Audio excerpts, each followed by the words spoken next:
होने वाले विधानसभा 2024 के चुनाव की आज अर्ज जिन्होंने अर्ज दाखिल किए थे उनका अर्ज माघारी का आखिरी दिन था। आज इस चुनाव में 32 फॉर्म दाखिल किए थे, उनमें से 11 लोगों ने अर्ज वापस लिए। अभी 16 उम्मीदवार चुनाव में खड़े हैं। उसमें से अपना 12 बलूतीदार 18 पकड़ जाति का सभी जाति धर्मों का मेरा उम्मीदवारी अर्ज दाखिल है।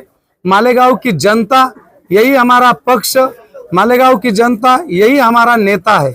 ऐसी अपक्ष उम्मीदवारी, आजाद उम्मीदवारी से लेके हम चुनाव के रिंगन में दाखिल हो गए।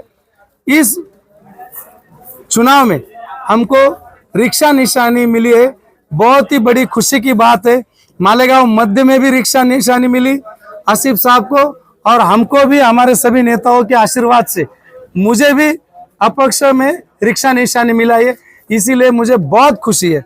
खुशी इस बात की है कि रिक्शा मेरे गरीब दोस्तों की यानी से रोजी रोटी का साधन है।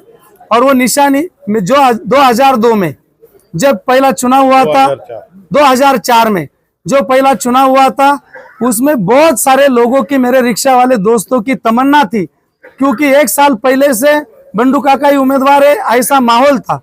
क्योंकि आज जो उम्मीदवार है सामने, उस उम्मीदवार ने 2 वर्ष पहले ही जाहिर शपथ ली थी कि दत्त मंदिर में और वड़ेल में ऐसे जाहिर जगह पे कि मैं कभी चुनाव लड़ूंगा नहीं, मैं हमेशा सेवा भाव करूंगा और सेवा भाव से ही मेरा काम चलेगा, मेरी जिंदगी में कभी चुनाव लड़ूंगा नहीं।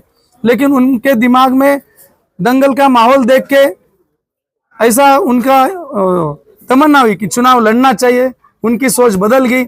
हमने बहुत एकता से उनको, तुम्हारी इच्छा हुई तो पाठराखन किया, उनको सपोर्ट भी किया।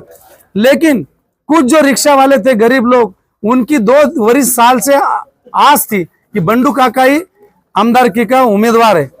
उनकी तमन्ना और आस को वह खत्म हो गई। उनको बड़ा दुख हुआ था।